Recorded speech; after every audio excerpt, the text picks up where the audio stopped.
네, 로마서 41번째 은혜를 붙드는 것이 겸손이다 라는 제목으로 하나님 말씀 전하겠습니다. 네, 며칠 전에 한 20여 년 전부터 알고 있던 지인인데 그때는 뭐 오빠 동생 사이였는데 지금은 이제 어르신이 됐겠죠. 네, 여기 교수님으로 이렇게 섬기고 계세요. 근데 너무 오랜만에 봤는데 너무 즐거운 교제를 했어요. 뭐 질문을 많이 하셔가지고 거의 한 4시간 동안 스트레이트 이렇게 교제를 했는데 많은 이야기 중에 이런 안타까운 이야기가 있었습니다. 강의를 하는데 아이들이 굉장히 좀 예전과 같지 않는 스승과 제자의 사이가 아닌 부분 때문에 힘들어하고 있어요. 자기가 어린 시절에 선생님과 교수, 그런데 이제 자기가 교수가 돼서 오랜 세월 아이들을 가르쳐 가는데 지금 너무 격세지감, 너무 차이가 있다는 거예요. 어떤 남자 교수님 와서 고백하더래요. 강의실 문이 열려 있었나 봐요. 그랬더니 한 여학생이, 여대니까 여학생이 손을 들고 교수님 거기 문 좀 닫아주세요 이랬다는 거예요. 문 좀 닫아줄 수 있죠. 얼마든지. 아빠 여기 문 좀 닫아줘. 할 수 있겠죠. 그래서 사실 그게 많은 학생들이 있고 교수로서 지금 가르치러 서 있는 자신에게 이야기했는데 또 어떻게 행동하면 또 애들이 글 올려서 또 그거 하나로 뭐 이상한 시대거든요. 지금이 너무 자기가 교수인데 되게 힘들었다는 거예요. 그러니까 역갑질이죠. 사실은 이런 부분들 되게 힘들어서 교수님들이 모여서 피드백을 한대요. 애들한테 정 주지 마세요 교수님. 그냥 지식적으로 그냥 말하고 끝내세요. 이런 이야기가 교수들 사이에 회자되고 있다. 이야기를 들으면서 저는 중고등학교를 많이 섬기러 가고 지금도 중고등학교 선생님들과 교제하며 그들을 섬기고 있는데 중고등학교 애들이 그대로 몸만 큰 거예요.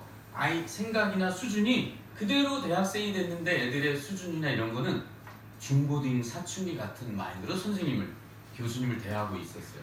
그러니까 교수님들이 중고등학교 교사는 원래 힘든 건 알았지만 야 요즘은 교수님도 거의 똑같구나. 그런 부분을 많이 깨닫게 되었습니다.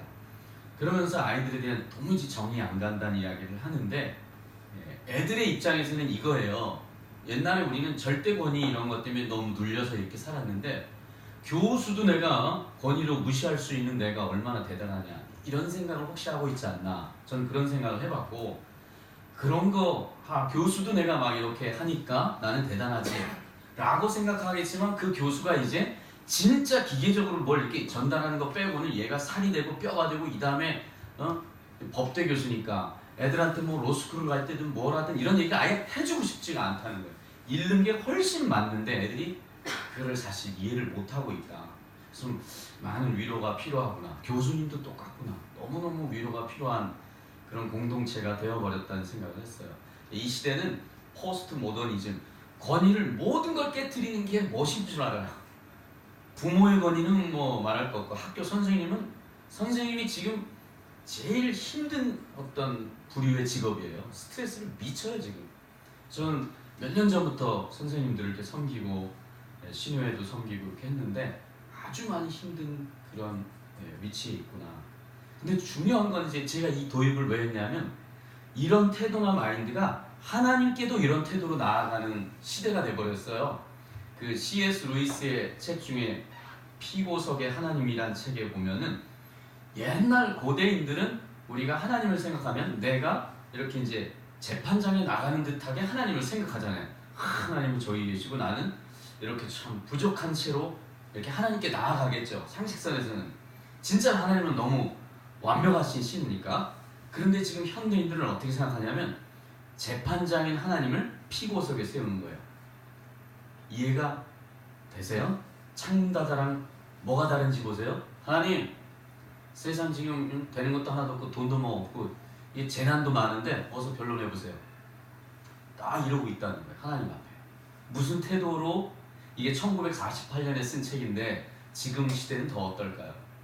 지금 이 포스트 모더니즘이라는 이 세태가 뭐 젊은이뿐만 아니라 우리 사람들에게 있어서 신에 대한 뭐 하나님에 대한 이런 거를 엄청나게 하대하는 게 멋이라고 생각하는 거예요. 휴머니즘. 인간이 얼마나 멋있냐.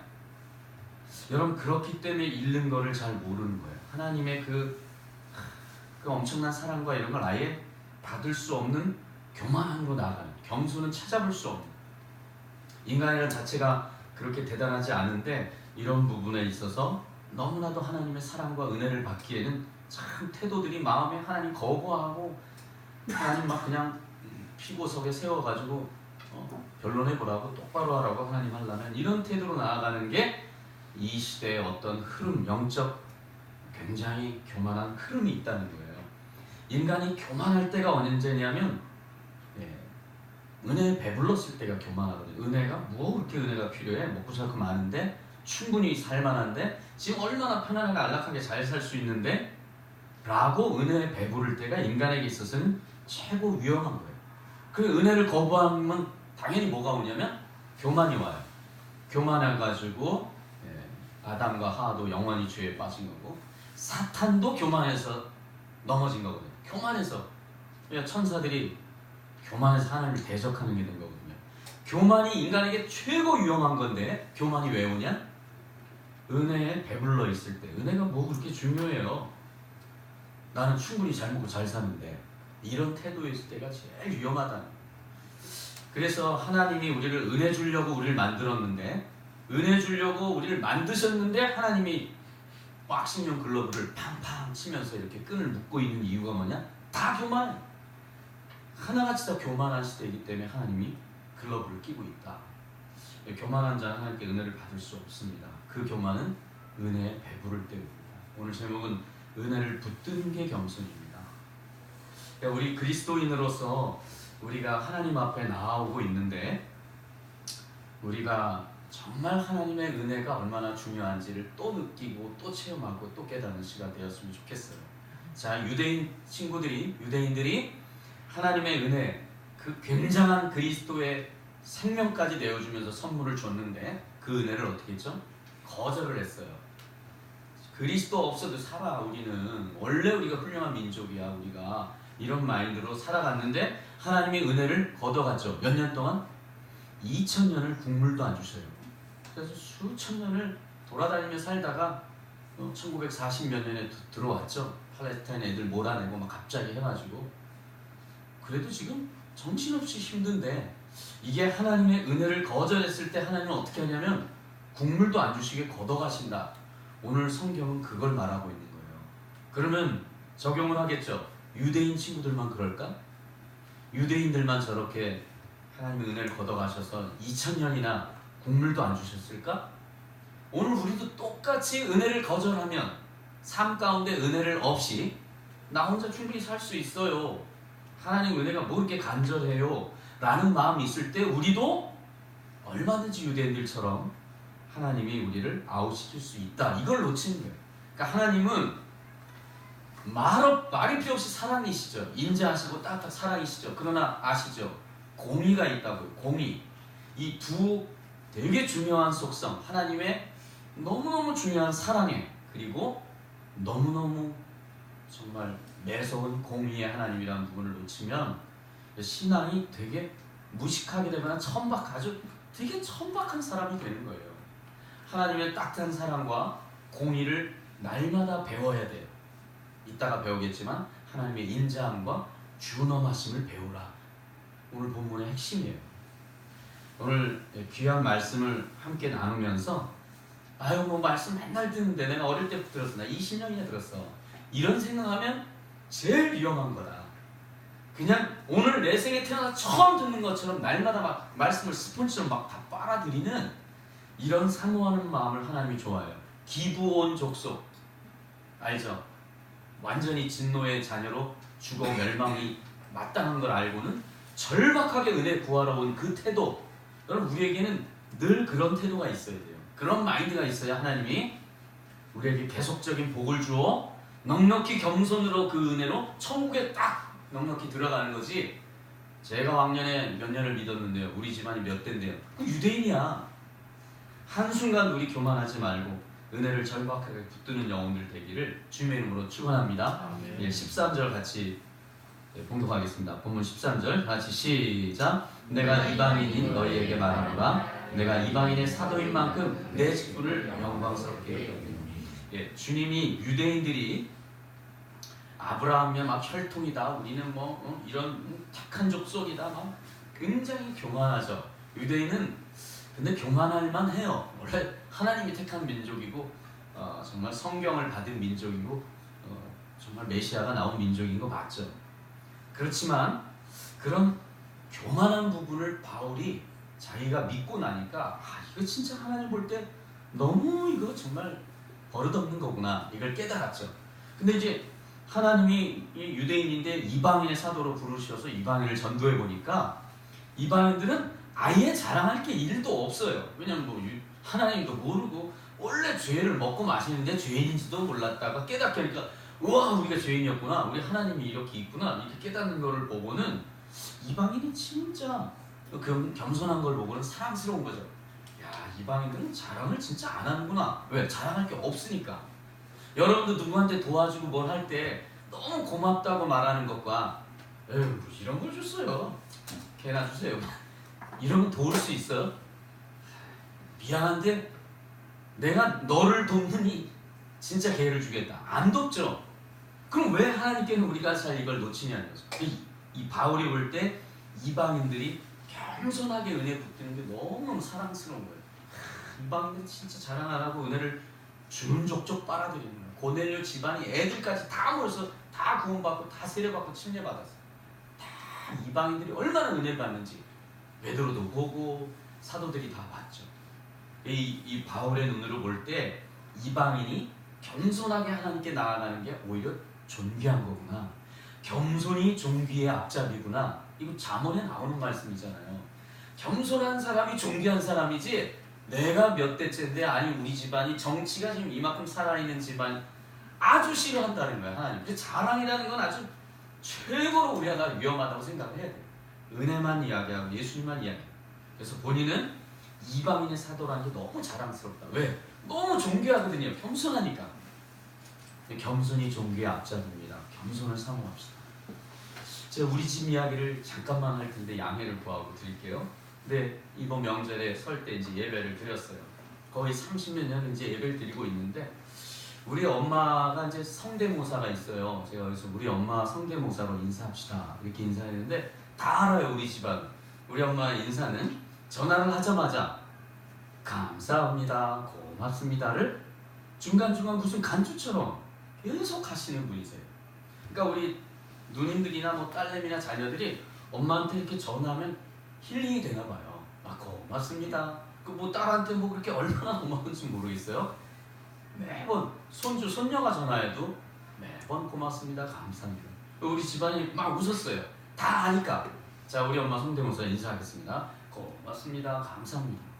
근데 하나님 앞에 우리 엄마가 뭐 대단한 학위가 있거나 뭐가 있어서가 아니라 야 이게 참 하나님 존귀하게 해주시는구나, 그런 것들을 많이 보고 오랫동안 참 좋은 선한 영향력인 것 같아요. 하나님은 이런 태도로 여러분 사랑하는 가족이나 여러분의 지인들에게 그렇게 나아간다면 하나님 존귀하게 해준다니까요. 잠언의 말씀 그대로입니다. 우리 옆에 분에게 한 번만 인사해 보겠습니다. 감사합니다, 고맙습니다. 시작. 감사합니다. 예, 사랑받는 비결을 알려드릴게요. 얼굴 천재? 얼굴 천재는 사랑받나요? 예, 물론 사람들 눈에 들기는 합니다. 그러나 싸가지와 바가지인데 계속 얼굴 천재라고 좋아하지 않아요. 은혜를 붙드는 사람, 겸손한 사람, 은혜 천재가 됐으면 좋겠습니다. 한번 따라합시다. 은혜 천재가 되겠습니다. 시작. 은혜 천재가 되겠습니다. 옆 사람 인사 아니에요. 본인만 하세요. 정말 은혜를 붙드는 은혜의 천재가 되세요. 제발 뭐 다른 걸로 자랑하려고 하지 말고 저건 정말 은혜를 사모해. 이런 게 우리 신앙의 진짜 중요한 가장에 있겠습니다. 14절을 같이 봉독하겠습니다. 14절 시작. 이는 꼭 내 권력을 아무쪼록 시기하게 하여 그들 중에서 얼마를 구원하려 하심이니라. 네, 이방인이 이제 굉장히 은혜를 많이 누렸잖아요. 전하는 족족 다 믿었죠. 그랬더니 이스라엘이 이걸 보고 시기심을 일으켜서 돌아오게 하겠다. 이게 바울을 통해 유대인을 구원하려는 하나님 계획입니다. 근데 이 시기심이란 단어를 바울이 2번을 반복해요. 11장에서만. 이걸 존 스토트 목사님이 이런 비유를 하셨어요. 시기심은 원래는 다른 사람이 소유한 것을 나도 갖고 싶어하는 욕망이 시기심인데 다른 사람의 고유한 것을 시기를 한다. 그거는 범죄라는 거예요. 만약에 어떤 부부가 잘 살고 있는데 막 부러워해서 막 그 남편을 막 유혹한다거나 막 아내를 막 유혹한다면 진짜 치명적 죄겠죠. 아니 뭐 자녀들이 있는데 그 자녀를 막 예쁘다고 하나 데려가려고 막 그런 건 범죄죠. 그러니까 이런 시기심은 범죄지만 여기서 말하는 시기심을 바울이 사용한 용어는 뭐냐면 하나님이 누리도록 한 복을 이 사람이 많이 은혜를 누리고 있으면 그걸 시기하라는 거예요. 나도 저 은혜를 누리고 싶다. 이런 마음은 너무 복된 시기라는 거예요. 이걸 존 스토트는 이렇게 해석을 하고 있는데 진짜 정확한 해석 같아요. 자, 예를 들어 어느 집사님이 매일 기도를 해요. 1시간씩 매일 기도를 해요. 그걸 보고 참 힘들게 사시나 보네. 이렇게 무시하면 복이 안 되겠죠. 근데 나도 진짜 기도를 저렇게 꾸준하게 하나님과의 대화를 갖고 싶다. 이런 시기감과 사모하는 마음이 있다면 이건 되게 좋은 시기라는 거예요. 어떤 사람이 전도도 많이 하고 찬양을 너무 좋아해요. 막 찬양을 잘해. 나도 찬양을 좀 잘하고 많이 하고 싶다. 그런 시기심은 얼마든지 가지라는 거예요. 그러니까 초대교회에 실제로 이런 시기심이 일어나서 엄청 구원이 일어난 일이 있어요. 여러분 초대교회 유대인 제사장들이 원래는 11조와 헌금을 드리면 그 11조와 헌금을 가지고 제사장들이 구제하고 섬기는 일을 감당했거든요. 근데 초대교회는 사도들이 말씀과 기도에 전무하겠다 딱 나오고 제자들을 7명 집사를 세우죠. 어쩌고 저쩌고 막 그것도 유대인족 속 집사가 아니라 맨 이방인 출신 집사가 7명이 세워진 거예요. 근데 구제를 얼마나 잘하는지 자막을 볼까요? 그때 제사장들이 다 은혜를 받은 거예요. 이야 저건 너무 시기할 만하다. 자 자막을 읽겠습니다. 시작. 하나님의 말씀이 점점 왕성하여 예루살렘인 제자의 수가 심히 많아지고 허다한 제사장의 무리가 제사장들이 엄청 시기를 한 거예요. 야 이거는 진짜 얘네들 살아있다. 이건 정말 하나님이 기뻐하는 일이다 하고 예수님의 십자가의 도에 복종했다는 거예요. 여러분 이런 일이 우리 교회에 좀 이게 우리 교회의 모델 일이고 이걸 착각하는 게 있어요. 이 시대에 세상 사람이 막 무슨 독교라고 욕하는데 교회 다니는 사람들이 교회와 목사를 욕하는 사람이 되게 많아요. 교회들이 다 썩었어요 요즘 말이에요. 저는 그냥 세금 포탈하고 맨날 욕만 해요. 목사들이 다 썩었어 이렇게 이런 목사님들 이런 성도님들이 은근히 많아요. 근데 이게 뭐냐 요즘 교회들 다 썩고 요즘 목사 다 썩어서 그럼 자기는 안 썩은 사람이라고 생각이 드나 봐요. 이게 되게 큰 착각이에요. 남을 책망하고 있고 교회를 막 그냥 손가락질하고 정죄하고 있으면 나는 안타라겠거나 나는 괜찮은 사람일 거라고 인정받을 줄 알아봐요. 아니에요. 그렇게 손가락질하는 너부터 잘해. 왜 뭐 맨날 얘기하죠. 너가 아니라 나는 세계가 가르친다 맨날 이렇게 하죠. 나나 잘하라는 이야기예요. 이게 영화에만 나오는 얘기가 아니라 내가 잘해야 되는데 우리 남을 그러니까 우리 교회가 이런 걸 사모했으면 좋겠어요. 남의 교회가 이러느니 저러니를 이야기하는 교회가 아니라 뭐 요즘 70% 이상이 주일학교 자체 부서 자체가 아예 청년부도 없고 중고등부 없고 주일학교 아예 없는 교회가 70%를 좀 넘어가고 있어요. 그런 걸 보고 진짜 말센가 봐 뭐 이렇게 하는 게 아니라 우리 교회는 그럼 우리 교회가 더욱더 어청청 어린이 청소년 청년을 위해서 기도하고 투자하고 이런 교회가 되기를 기도하면 이게 얼마나 아름다운 시기이고 이런 소문난 교회가 되어야 되는데 맨 어떻다 저떻다 분석만 하고 분석은 하나도 도움이 안 돼요. 그러나 무릎으로 은혜를 구하면 하나님의 은혜를 구하는 자에 은혜를 주십니다. 여러분 믿습니까? 은혜를 구하는 교회가 돼야죠. 여러분 CCC에 나오는 이렇게 조그마한 사형님 아시죠? 요거 들고 나가는 게 중요해요. 이제 전도하러 가보세요. 그 사람이 뭐 바로 회개하고 안 돌아올 수는 있지만 하나님 막 영혼을 붙여줘요. 니네들 진짜 영혼을 진짜 사모하는구나. 니네 교회. 니네들 진짜 영혼을 정말 아끼는구나. 어디서 준비도 뭐 생각지도 않은 사람이 준비된 애들을 막 보내줘요. 그러니까 우리는 전도하면 걔가 안 나왔다고 막 실망하고 막 전도 안 나가나 막 이러는데 그냥 전도하면 하나님 영혼을 붙여주세요. 하나님은 이렇게 심은 대로 거둡니다. 우리 교회는 누구네 교회에 뭐 한국 교회에 어떤 목사님 이야기하지 말고 정말 우리 교회는 좀 많은 교회들에게 본이 되고 시기를 일으키는 건강한 교회 되기를 주님의 이름으로 축원합니다. 15절과 16절 두 절을 읽겠습니다. 15, 16 다 같이 시작. 그들을 버리는 것이 세상의 화목이 되거든 그 받아들이는 것이 죽은 자 가운데서 살아나는 것이 아니면 무엇이요? 제사는 처음 익은 곡식가루가 거룩한즉 떡덩이로 그러하고 뿌리가 거룩한즉 가지도 그러하니라. 네, 이제 세상은 여러분이 살면 알지만 죽은 자가 살아나는 기적이 뭐 혹시 기절했다가 살아났다 뭐 이런 이야기가 있긴 하지만 진짜 죽었는데 죽었는 막 며칠 뒤에 나사로처럼 무덤에 막 3일 만에 4일 만에 살아나는 일은 미안한데 없습니다. 그런데 오늘 바울이 죽은 자가 살아나는 것 같은 굉장한 기적을 지금 말하고 있는데 그 내용을 우리가 되게 중요한 내용이거든요. 요걸 이해하려면 26절을 읽어야 돼요. 자, 본 26절을 한번 봅시다. 다 같이 26절 시작. 온 이스라엘이 구원을 받으리라 기록된 바 구원자가 시온의 소사 야곱에서 경건하지 않은 것들을 돌이키시겠고 내가 제주에 그만할게요. 예, 온 이스라엘이 구원을 받으리라 라고 말하고 있어요. 그러면 이제 여기서 온 이스라엘이 구원받는다. 이 온 이스라엘이 누구일까에 대해서 이제 신앙에 굉장히 기라성 같은 분들, 뭐 성 어거스틴, 루터나 칼빈보다 아주 더 AD 300년께니까 굉장한 분이죠. 이런 분이나 루터 같은 분들, 칼빈 같은 분들이 다 누구로 이 온 이스라엘이 누구냐? 예, 지금까지 이제 구원받은 유대인과 이방인의 총 합산된 숫자다. 온 이스라엘은 유대인에서 구원받은 사람, 이방에서 구원받은 사람이라고 말했어요. 근데 로이드 존스 목사님이 감히 이런 말했어요. 감히 이런 영적 거장들의 한 이 주장에 대해서 나는 거부한다. 그러면서 또 다음 두 번째 예를 들어요.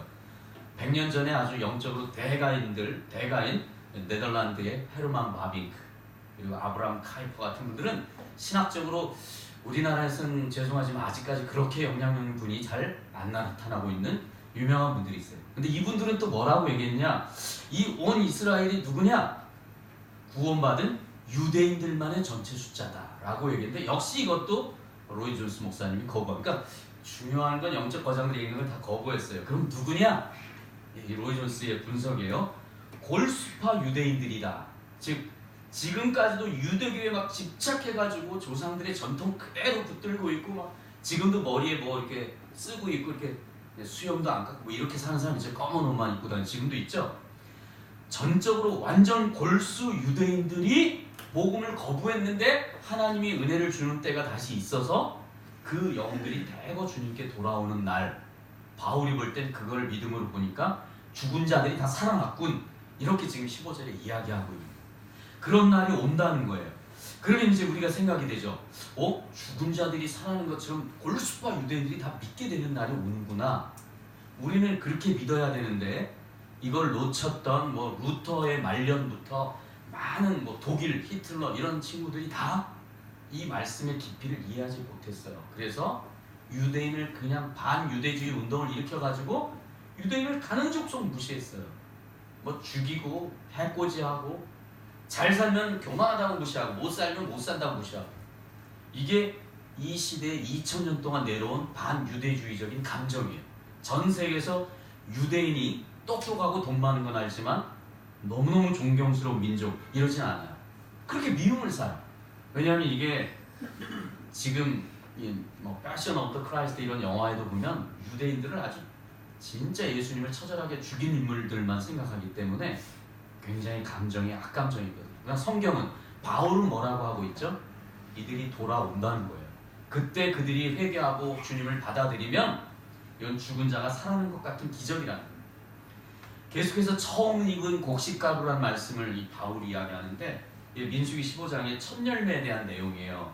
첫 열매를 그 당시에 농사를 지으면 첫 열매를 이렇게 드리잖아요, 제물로. 그런데 이 첫 열매만 드린 게 아니라 내 농사의 전부는 다 하나님 겁니다. 이런 마음으로 첫 열매를 드린 거죠.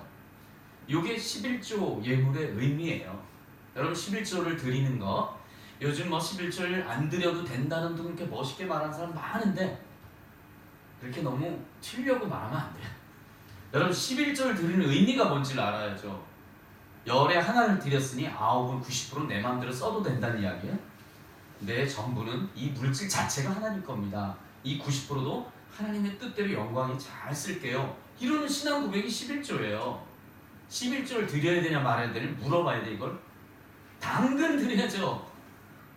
근데 이제 하도 교회들이 잘못 쓰고 망치니까 이제 반대 극부적인 얘기를 하고 있는데 그렇게 오버하면 안 돼요.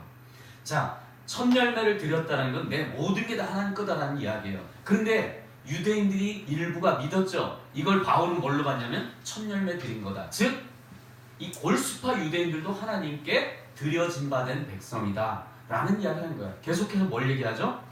이 골수파 유대인들을 하나님이 당연히 여전히 사랑하고 계신다.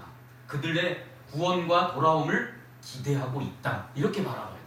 저는 미안한데 여러분은 어떤지 모르지만 유대인들을, 야, 나도 그게 이제 뭐 영화나 전 세계적인 어떤 흐름과 문화를 보고는 유대인 애들은 진짜 아닌 진이 진짜 예수님 죽인 나쁜 애들이구나, 이런 인식도 저에게 많이 있었거든요. 그러나 바울처럼 이 골수파 유대인들을 불쌍히 여기는 중보기도의 마음이 우리에게 있어야 돼요. 이걸 지금 주님이 바울을 통해 요구하는 겁니다. 자, 17절을 읽겠습니다. 17절 다 같이 시작. 또한 가지 얼마가 꺾이었는데 돌감나무인 내가 그들 중에 접붙임이 되어 참 감람나무 뿌리의 진액을 함께 받는 자가 되었습니다. 예, 이제 지난 시간에 우리가 배운 게 뭐냐면 유대인들이 거부하고 막 배반해서 내쫓겼는데 그 문으로 이방인들이 끌고 와서 구원받았다, 이 이야기를 이제 말씀 들었어요. 근데 원래 이방인은 본질상 진노의 자녀예요. 기브온 족속처럼 그냥 유대인들, 이스라엘 백성들이 다 멸망시켜야 되는, 원래 이방인은 본질상 진노의 자녀였어요. 그런데 태생부터 하나님의 백성인 유대인들, 여러분 본질상 진노의 자녀도 이렇게 대거 구원하시는데 태생부터 하나님의 백성이었던 유대인들을 하나님이 구원하는데 어려움을 느낄까요? 아니요. 여전히 그들을 사랑하고 있고 기다리고 계세요. 하나님이 2000년이나 기다리고 계세요. 그러니까 하나님의 시간으로 봐야 정상적으로 사람을 바라보고 판단할 수 있지, 인간적인 생각을 하면 넘어지는 겁니다. 유대인, 바울 자체가 유대인이니까 유대인을 막 편애하려고 하는 게 아니라 하나님의 성령의 감동으로 볼 때는 이 백성들을 하나님이 여전히 사랑하고 있구나, 이걸 볼 수 있는 거예요. 우리는 못 보지만 이 바울은 성령으로 기록하면서 이 골수파 유대인들을 사랑하는 걸 알고 있는 겁니다. 하나님의 사랑은 변함이 없으세요. 마지막 예수님이 다시 오셔서 재림의 심판하시기 전까지는 끝까지 사랑하십니다. 근데 믿지 않다가 믿다가 타락한 영혼들도 계속 중보해야 되고, 이단에 있는 혹시 가족이 있다면 계속 기도해야 되고, 이랬던 저랬던 계속 주님 오기 전까지는 은혜의 때입니다. 기도하면 하나님이 돌아오게 하신다는 거예요. 하나님의 시각으로 바라봐야 된다는 것입니다. 이 감람나무 비유가 나와요. 감람나무가 돌감람나무, 우리 시골에서 그런 게살구 아니면 게복숭아 이런 거 아세요? 살구는 살구고 복숭아인데 이렇게 큰 복숭아 아니라 이렇게 쬐끄만 무슨 작은 열매? 그런 자두보다도 더 작은 그런 정도의 그런 복숭아 같은 걸 게복숭아라고 해요. 근데 우리는 요즘 게자가 게조와 게이득 이렇게 해서 게자가 좋게 되는데, 게살구 또 게복숭아 이런 것들은 되게 안 좋은 거예요. 그러니까 참감람나무는 아주 참살구 같은 참복숭아고, 그냥 야생 감람나무는, 돌감람나무는 게복숭아 같은 거예요. 아주 되게 맛이 없어요. 이거 먹으면 빛깔은 너무 좋은데 빛 좋은 진짜 게살을 씹으면 막 으액퇴퇴하게 되는 거예요. 그래서 어떻게 하냐면 참감람나무 가지를 돌감람나무에다 접붙임을 해요. 이렇게 쫙 껍데기를 잘라가지고 여기다 쫙 접붙여서 이렇게 테이프로 감아놓으면 여기서 살아요, 얘가. 근데 열매는 아주 맛있는 참감람나무 열매를 맺게 된다는 거죠. 근데 바울이 뭐라고 했느냐? 원래는 참감람나무 가지를 돌감람나무에다 해야 되는데 돌감람나무 가지를 참감람나무에다 접붙인다고 말하는, 거꾸로 참감람나무, 그러니까 참복숭아에다가 게복숭아를 접붙인 거랑 똑같은 거예요. 그때 신학자들이 막 발빠르게 얘기했어요. 이 바울이 도시에만 살아가지고 도시촌 놈이라 이렇게 쌀나무, 벼나무 이렇게 말하는 사람처럼 농사를 도통 모르는군, 이렇게 이야기해요. 그런데 이제 고고학자 중에 윌리엄 람세이라는 분이 1905년 자료를 살펴보다가 기가 막힌 자료를 발견합니다. 팔레스타인의 농사법 중에 뭐가 있냐면, 아주 늙어가지고 이제 참감람나무 너무 오래돼서 늙으면 열매도 못 맺고 이제 그렇게 살아가는 건데, 거기에다가 돌감람나무, 야생 감람나무를 접붙이면 다시금 왕성하게 살아가 난다는 거예요. 이 야생 감람나무에다가 늙어서 이렇게 죽어가는 감람나무를 접붙이면 이 바울이 얘기한 방법대로 그대로 하면 완전히 싱싱하게 다시 살아난다는 거죠. 이 농사법을 보면서 바울이 말하려는 거를 의도를 파악한 거예요. 바울이 왜 농사법도 모르는 것처럼 이렇게 한 게 아니라 지금 유대인들이 다 늙은 감람나무처럼 다 죽어가고 구원도 못 받는 것 같지만 우리 야생 감람나무, 돌 감람나무가 우리잖아요. 이방인들이죠. 이방인이 막 살아나는 걸 보고 하나님이 그들을 다 건질 계획이 있다. 계속 반복해서 첫 열매 반복, 온 이스라엘 계속 바울은 반복해서 우리에게 말씀하는 게 뭐냐? 유대인들을 안 버렸다. 즉 여전히 하나님은 사랑이신 하나님이 끝까지 심판 때까지는 사랑이다. 그 얘기를. 그러니까 하나님이지 중간에 애들이 기분 나빠졌어 너희들 버릴 거야 하고 유대인 버리는 게 아니라는 거야. 그렇다면 여러분과 저와의 삶 속에 내가 잘하면 사랑하고 좀 못하는 것 같고 막 아까 지혜가 고백한 대로 막 요즘 형편없어 하나님이 안 사랑하는 거냐? 여전히 사랑하고 계시죠. 하나님의 속성, 성품, 사랑은 영원히 사랑이세요. 하나님. 물론 공의도 영원하죠. 그러나 주님의 재림과 함께 마라나타, 주님이 다시 오시는 진짜 심판 때까지는 끝까지 사랑이고 끝까지 기회가 있는 거예요. 지금 우리는 주님 오실 날에 얼마 안 남았다는 거 알고 전도하고 영혼들을 위해 기도할 때라는 거죠. 하나님은 영원한 사랑입니다. 18절부터 20절까지 세 절을 같이 한번 읽겠습니다. 18절 시작. 그 가지들을 향하여 자랑하지 말라. 자랑할지라도 내가 뿌리를 보전하는 것이 아니요 뿌리가 너를 보전하는 것이라. 그러면 내 말이 가지들이 꺾인 것은 나로 접붙임을 받게 하려 함이라 하리니 옳도다. 그들은 믿지 아니함으로 꺾이고 너는 믿음으로 섰느니라. 높은 마음을 품지 말고 뿌리오 두려워하라. 바울이 지금 편지를 이렇게 서신을 이렇게 쓴 거는 누구에게 주려고 썼을까요? 로마 교회의 이방인들 성도. 로마 교회는 많은 성도가 있었는데 대부분은 이방인 출신 그리스도인일까요? 유대인 출신일까요? 당연히 이방인이죠. 로마에는 아주 이방인이 엄청나게 많은 구원을 받고 있었어요. 유대인은 조금 있었지만. 그러니까 이 독자들, 1차 독자의 로마 교회 이방인 출신 성도들에게 지금 쓰고 있는 거예요. 그러면서 뭐라고 얘기하죠? 너희가 구원받았다고 막 엄청나게 예수 믿었다고 막 난리 났다고 이제 너희들이 영적 이스라엘인 줄 알지? 우리도 그런 말 많이 했잖아요. 솔직히 말하면 우리도 어릴 때부터 한국이 영적 이스라엘 이런 얘기 많이 했어요. 그런 얘기 함부로 하지 말라 그 얘기야. 바울은 1차 독자에게 얘기하는 거야. 너희들이 지금 로마 이방인들이 대부분 교회 나오고 막 엄청난 부흥을 경험하고 은혜를 경험하고 있는데 너희들이 그렇게 막 영적 이스라엘이다 유대인들은 아니다 뭐 이런 식으로 함부로 생각하지 말라는 얘기예요. 자랑하지 마 그거. 우리가 하나님의 말씀을 모르면 이 뿌리를 모르고 되게 이렇게 가벼워질 수 있어요. 그러면 2차 독자 이제 우리죠. 우리가 성경을 읽으니까 우리에게도 똑같이 바울이 말씀하는 항상 모든 건 2중 3중 다 예언이에요. 그 후대까지 말씀하는 거예요. 오늘 우리에게도 바울이 똑같이 말하는 거예요. 너희들이 뭐 한국 그래 많이 믿었지 영적 이스라엘 많이 말했지 그렇게 교만하지 마. 뿌리가 없이 어떻게 개들이 자라니? 뿌리는 누구라는 거예요? 유대인이라는 거예요. 그러니까 이 부분을 놓치거나 착각하지 말라는 거죠. 바울이 로마부터 전 유럽과 막 다 부흥을 시켰어요. 영국으로 해서 막 미국으로 해서 막 아프리카까지 남미 아시아까지 다 복음화가 됐어요. 지금 엄청 많이 믿고 있죠. 그렇다고 해서 이게 기독교가 확산됐다고 여기가 메인이고 이제 유대인들은 아웃이야 이렇게 생각하지 말라를 우리에게 지금 말씀하는 겁니다. 이방인은 우리가 막 메인이고 이제 유대인은 아웃인 것처럼 저는 어릴 때 들어온 적도 있고 책을 읽어본 적도 있습니다. 틀렸다는 거예요. 그래서 바울이 직언을 해요. 첫 번째 두 가지 직언 중에 고집쟁이 유대인과 참 우리는 참 다르지. 참 이방인들 출신들은 정말 훌륭한 것 같아. 이렇게 자랑하지 말라. 자랑하지 말라라고 얘기하죠. 역시 나는 꽤 괜찮은 사람인가 믿음이 있어. 참 말씀대로 잘 순종해 내가. 그런 생각하지 말라는 거예요. 은혜가 있어서 내가 될 뿐. 두 번째 조언은 뭐냐면 19절에 나와요. 우리를 구원하려고 유대인 버린 거잖아. 이런 생각 정말 오바, 에바, 세바. 말도 안 된다. 근자감이라고 하죠. 말도 안 되는 근거 없는 자신감 이런 거 갖지 마. 겸손하라는 거예요. 우리 오늘 우리에게 주시는 말씀은 뭐냐면 겸손하라요. 은혜를 붙들지 않으면 교만해지는데 너희도 은혜 없었으면 어떻게 됐니 너희들이. 그래서 여러분 유대인들과 우리의 차이가 딱 하나밖에 없어요. 유대인들과 우리의 차이는 우리가 뭐 죄가 없거나 워낙 훌륭하고 괜찮아서가 아니라 믿었느냐 안 믿었느냐의 차이예요. 그럼 그게 무슨 얘기예요? 믿었다라는 건 내가 잘한 게 아니라 하나님이 잘해놓은 은혜의 선물을 내가 믿었다는 거지. 내가 잘해서 된 게 아니야. 아직 1도 없어 내가 잘한 건. 그럼 유대인이랑 우리랑 다른 게 하나도 없다. 결론은 너희들 겸손해라. 자랑하지 마.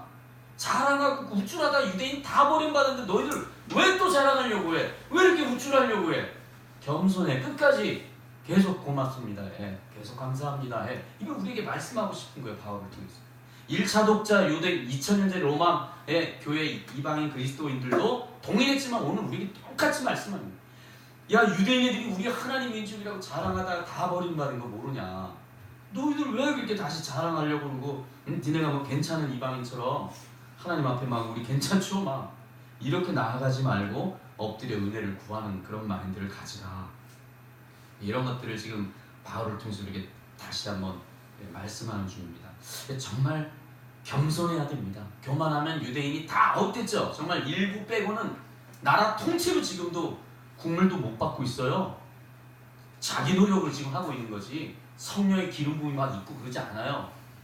그러면 오늘 우리도 막 대단하다고 어쩌고 막 이렇게 하면 우리도 그냥 한국 뭐 난리쳐는 은혜 걷어갈 수 있어요. 겸손을 놓치면 안 된다는 거예요. 정말 저부터 시작해서 우리가 하나님 앞에 겸손한 태도와 마인드로 은혜 없으면 미안한데 우리 아무것도 아닙니다. 이렇게 하면서 은혜를 자랑하고 은혜를 높여야지 교만함이 수시로 우리한테 몰려옵니다.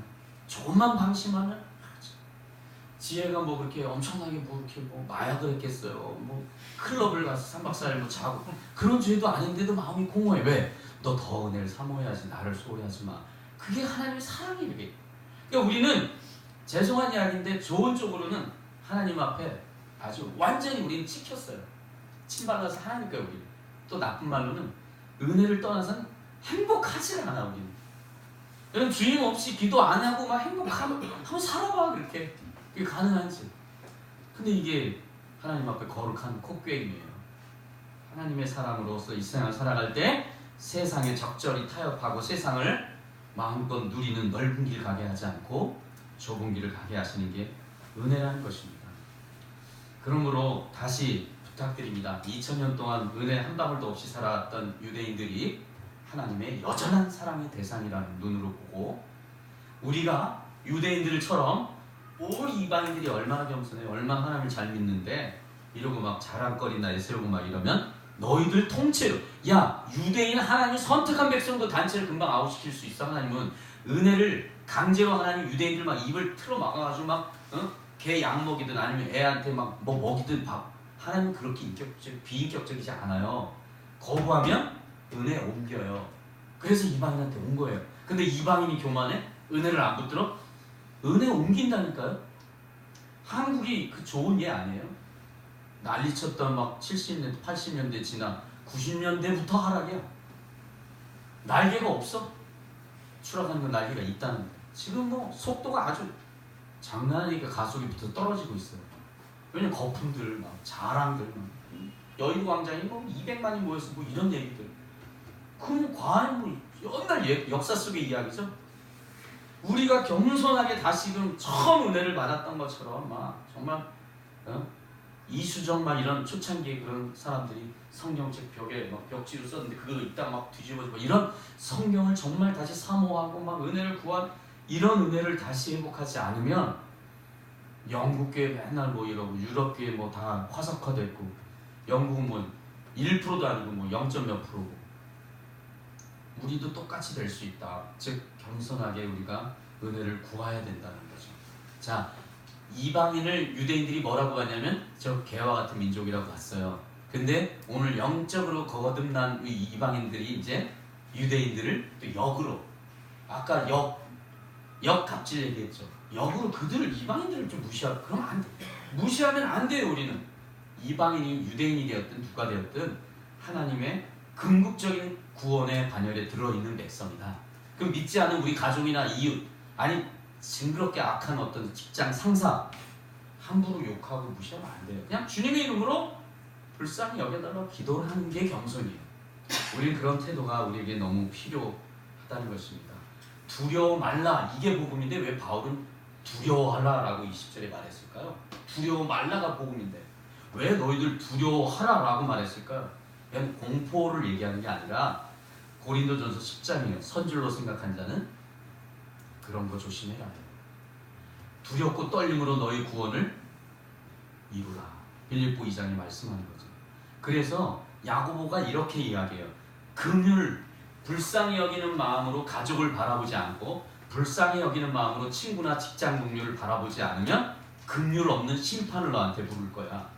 여러분, 사람을 우리가 불쌍히 여기는 마음이 없으면 하나님 심판하세요. 우리는 함부로 판단하고, 옛날 유대인들이 이방인들 개라고 얘기했는데 우리가 역으로 그렇게 말하거나 믿지 않고 막 이런 사람들 함부로 무시하면 하나님은 모든 인간을 다 존귀하게 여기세요. 심지어는 니느웨에 있는 강아지, 개, 마르티스 이런 애들까지 존귀하게 여겨요. 하나님은. 우리는 다 존귀하게 여길 줄 알아야 돼요. 이게 겸손이고 이 긍휼의 마음이 하나님의 마음이에요. 우리 안에 그런 따뜻한 사랑의 마음이 회복되기를 주님의 이름으로 축원합니다. 21절을 같이 읽겠습니다. 본문 21절 다 같이 시작. 하나님이 원가지도 아끼지 아니하신즉 너도 아끼지 아니하리라. 네, 원가지 진짜 참 감람나무 진짜 유대인도 아끼지 않아요. 은혜 배불러서 퇴퇴하니까 바로 옮겨버린다. 그러면 하물며 이방인인 너희들은 어떻겠니? 우리는 말이 필요 없어요. 겸손해야 돼요. 기부원 족소처럼 완전히 겸손해야 돼요. 찰스 하치라는 조직신학자인데 이분이 이 원가지 비유를 이렇게 해석했어요. 어떤 큰 사업을 하는 아버지가 있는데 이 엄청난 사업을 이제 자식에게 이렇게 이제 세습이란 말을 많이 하죠. 인계를 해야 되는데 자식이 너무 형편없어. 애가 그냥 경영 능력도 없을 뿐만 아니라 영 방탕해 애가. 그러면 사업을 크게 하는 아버지가 양자를 데려다가 얘를 아들을 시켜서 얘한테 사업을 인수한대요. 그래야 그 수많은 식구들이 먹고 살죠. 엉뚱하게 사업 사자도 모르고 아주 타락한 애를 지 아들이라고 안 치면 망한다는 거예요. 여러분, 이 비유가 지금 바울이 이야기하는 비유를 지금 이야기하는 거거든요. 하나님 앞에 이방인인 너희가 자질이 안 되고 막 우습게 은혜를 무시하면 난 미안한데 너희들이 바로 은혜 뺏어다가, 아니 그리스도를 십자가에 죽게까지 한 은혜를 막 줘야 아무나? 은혜를 소홀히 여기고 은혜를 무시하는데 한국이 뭐 어쩌냐. 한국 바로 촛대 옮겨요. 촛대를 옮기리라 계시록에 나오죠. 여러분, 하나님 앞에 이 겸손하지 않은 건 어마어마한 무시무시한 범죄라는 거예요. 그러니까 이건 겸손이 우리가 잘 모르는 안녕하세요, 반가워요 이렇게 가면 쓰고 탈 쓰고 부드럽게 말한다 겸손, 그런 착각하지 마세요. 그게 무슨 겸손이에요. 속에서 정말 중심으로 하나님의 은혜를 너무너무 소중히 여기고 예배 한 번을 드려도 막 내 생명을 다해서 오늘 내가 예배 드려, 오늘만 예배다 이런 마음으로 예배를 드려야지. 앞으로 몇십 년 남았는데 뭐 대충 하지. 그냥 바로 촛대를 옮긴다고. 교회 다니는데 아예 은혜를 안 줘. 교회를 다닌다고 그냥 주는 게 아니에요. 여러분, 예배 한 번을 드려도 정말 전심으로 드려야 돼요. 정말. 아니, 일주일 전부터 예배를 준비해야 돼. 원래는 토요일 날 거의 막 금식하는 마음으로 잠을 들어야 돼. 왜? 주일날 힘들거든요. 피곤하니까 하루 종일 예배하고 막 해야 돼. 여러분, 은혜를 사모하지 않으면 그냥 바로 들어다가 촛대를 옮긴다고요. 이 계시록에 나와죠. 오늘 우리가 예배를 어떻게 드리는지 생각해 봐야 돼요. 하나님 앞에 중심을 다해서 예배합니다. 안 그러면 은혜를 걷어가신다고. 여전히 교회는 나와 있는데 얘 은혜는 못 받아. 성령의 감동이 없어. 그럼 어떡할 거예요? 오늘 자식이 아무리 내 자식이라도 사업 능력이 없고 애가 정신이 그냥 타락한 방종하고 있으면 못 준다. 로마 시대 황제들이 오현제 시대가 있었어요. 이 오현제 시대가 로마인들이 생각할 때 최고 영광스러울 때가 오현제. 황제가 5명이 다 존경스러웠을 때야. 야, 어떻게 우리나라는 몇 대 대통령이고 미국도 뭐 이렇게 16대 링컨은 좀 알죠. 근데 뭐 모두가 다 그렇게 존경하는 대통령이 나온 건 아니에요. 근데 이 로마 시대 오현제 시대에는 황제들이 5대의 황제가 다 존경을 받았어요. 근데 어떻게 했는지 아세요? 황제가 이제 이 왕위를 물려줄 때 자기 자식이 영감이 아니다. 자기 자식을 절대로 황제를 안 물려줬어요. 그 어떤 장군의 아들을 내 양자로 삼아서 네가 황제. 내 자식 말이 필요 없는. 이렇게 5대 황제가 다 이렇게 해버린 거예요. 최고의 로마의 전성기가 왔어요. 여러분, 성경도 하나님이 바울을 통해 우리에게 말씀하는 건 너희들이 최상급으로 예배 안 하고 하나님을 간절히 안 하면 저희 지나가는 불교 스님들 다 앉혀가지고 예배드리게 할 거야. 이런 이야기야. 지나가는 돌들로 내가 아브라함 자손 만들 수 있어. 그러니 여러분 나 몇 대 믿었다고 뭐 어릴 때부터 절대 자랑하지 마시고 오늘밖에 난 예배할 수 없다. 이런 마음으로 하나님의 예배를 사모해야 그게 감동인 거지. 몇 년 믿었다? 저 몇십 년 믿었는데 그래서 쏘아 뭐 어쩌란 말이냐 그게 너한테. 오늘이 마지막 실 예배를 드려야 그게 예배지. 하나님은 이 태도를 정말 원하는데 한국이 너무 오래 잘 믿었어. 막 너무 우리 집안이 기독교 집안이 이런 거 참 안타깝다는 겁니다. 유대인들이 은혜를 배척했어요. 바로 이방인에게 옮겼어요. 이방인의 너희들 교만하면 그거 다시 옮긴다. 미안하지만 하나님은 전심으로 우리를 사랑했는데 왜 너는 옛날에 사랑해서 좋았는데 지금 왜 바뀌었냐. 얼마든지 하나님은 촛대를 옮길 수 있다는 것입니다. 은혜는 공짜가 아닙니다. 그리스도의 십자가의 그 은혜는 피 흘려서 죽으신 최고의 가치 있는 선물이 하나님의 은혜예요. 우리가 은혜 매일 찬양하는데 찬양을 노래를 잘할 수도 있고 못할 수도 있는데 제발 찬양하면서 이 예수님의 은혜만은 계속 묵상이 되어지고 영적으로는 은혜를 묵상해야 돼. 십자가의 날개 죽으신 그게 은혜고 최고의 가치가 은혜구나. 그리스도인들에게 있어서 최고의 가치라고 얘기하면 하나님의 은혜입니다 라고 얘기해야지. 여러분 이 세상이 좋아하는 가치를 예수 믿는 것을 거기 믹스해버려가지고 순수 복음이 아니라 그래도 이제 내가 좀 잘 나가고 좀 성공해야 전도도 되는 거 아니에요? 이건 무슨 복음 어디서 나온 이야기예요? 성경에는 한 번도 그런 적이 없어요. 그런 걸로 지금 적당히 예수 교회 다니고 세상적인 가치관 그대로 가지고 아무도 모르게 포커스 페이스 하면서 교회 이렇게 인맥 쌓으면서 다니는 거 옳지 않습니다. 은혜가 전부, 은혜가 최고다. 나에게 내가 일주일 살아가고 뭐 회사를 가고 아니면 공부를 하고 뭐 연애를 하고 모든 거에 있어서 나는 은혜보다 넘어설 수는 없다. 하나님의 은혜가 최고의 가치다. 이거 놓치면 다 놓치는 겁니다. 은혜가 가장 고상한 가치입니다. 고백해 봅시다. 시작. 은혜가 가장 고상한 가치입니다. 예, 예수 그리스도를 아는 지식이 가장 고상하대요. 바울. 좀 고상한 분들 됐으면 좋겠어요. 은혜 소홀히 하고. 여러분 우리는 몰라요. 여러분이 진짜인지 아닌지. 죄송한데 저는 여러분을 모릅니다. 예배를 지금 드리는데도 딴 생각하는지 딴 생각하면 뭐 장난하면서도 예수님 깊이 묵상 저는 몰라요. 저분은 알 거 아니에요. 성령님은 알 거 아니에요. 최고의 가치로 여기십시오. 마지막 22절로 마무리하겠습니다. 22절부터 마지막 시작. 그러므로 하나님의 인자하심과 준엄하심을 보라. 넘어지는 자들에게는 준엄하심이 있으니 너희가 만일 하나님의 인자하심에 머물러 있으면 그 인자가 너희에게 있으리라. 그렇지 않으면 너도 찍히는 바 되리라. 그들도 믿지 않은 데 머물러 아니하면 접붙임을 받으리니 이는 그들을 접붙이실 능력이 하나님께 있음이라. 내가 원 돌감나무에 찍힘을 받고 원성을 거슬러 좋은 감람나무에 접붙임을 받았으니 원 가진 이 사람들이야 얼마나 더 자기 감람나무에 접붙임을 받으랴. 마지막 이 부분이 또 결정타하고 중요한데요. 여기서 바울이 22절에 보라 라고 말해. 뭘 보라? 하나님의 인자하심과 하나님의 준엄하심을 보라라고 얘기해. 보라. 이 보라라는 게 뭔가 주의를 야 봐봐봐. 하나님의 인자함과 준엄함을 봐. 이 보라라는 단어가 성경에 몇 번 정도가 나올까요? 한 10번 나올까요? 100번 나올까요? 이 보라라는 단어가 1061번이나 나와요. 너무 많이 나오지 않아요? 근데 보라. 바울이 우리에게 지금 마지막으로 집중력을 많이 일깨운 거예요. 봐봐. 하나님의 인자심과 준엄하심, 즉 공의와 사랑을 봐야 돼. 즉 하나님이 얼마든지 용서하시는 사랑이 있지만 마지막 때 주님 올 때는 말이 필요 없이 심판의 하나님이야. 이 두 가지를 못 보면 신앙이 어떻게 되는지 알아요? 아주 천박해지고 아주 정말 이건 뭐 기독교가 아무 영향력이 없어. 세상 사람이 올 때 뭐 무시하기 딱 좋은 기독교예요. 뭐 증거가 없으니까. 그런데 보라는 거예요. 하나님의 너무나 따뜻한 무한 사랑과 절대로 저를 용서하지 않는 그 공의 준엄하신 하나님을 보라는 거예요. 이 두 가지를 못 보면, 균형이 안 잡히면 그 신앙은 건강한 신앙이 아닙니다. 안타깝지만 현대인들은 인자한 하나님만 좋아해요. 공의의 하나님은 이야기를 안 하고 싶어요. 뭐 자기 먹고 싶은 대로 입맛대로 골라서 하나님의 사랑만 이야기하고 아니요. 천국이 있지만 어디가 있을까요? 지옥이 있어요. 너무 존경하는 목사님인데 차마 이름을 못 얘기하겠어요. 지옥이 너무 끔찍하니까 하나님이 지옥에 안 가게 하고 영혼을 멸절시킬 거다 이렇게 얘기하는 분도 있어요. 제가 차마 이름을 못 얘기해요. 너무 훌륭한 분이에요.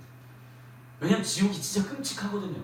그러니까 공의만 또 아니면 인자만 이렇게 얘기하지 말고 두 하나님, 즉 너무너무 따뜻하고 사랑이 넘치는 인자한 하나님과 준엄하신 하나님을 절대로 잊지 말라. 그래야 유대인들처럼 버림받지 않고 너희들 겸손하게 하나님의 은혜로 승리하여 천국에 갈 수 있다는 거예요. 여러분 신앙생활에서 이 균형이 좀 있었으면 좋겠어요. 너무 또 막 준엄한 하나님만 알아가지고 과거에는 막 교회에 오면 웃어도 안 되고 막 가만히 있어야 되고 막 그 유교지. 정말 자유가 있고 웃고 즐겁고 행복해야죠. 그러나 그 속에 하나님을 경외하는 마음이 다 있는 그 뭔가 멋있지 않을까요? 그게 멋있잖아. 근데 우리는 너무 치우치는 걸 좋아해. 내 성향대로. 내 성향이 너무 밝고 막 그냥 헤헤하하 호호만 좋아하면 하나님의 깊이 있는 공의를 또 묵상해야 돼요. 근데 또 내가 너무 막 내 안에 뭐 그냥 선지자의 피가 막 흐르고 있다.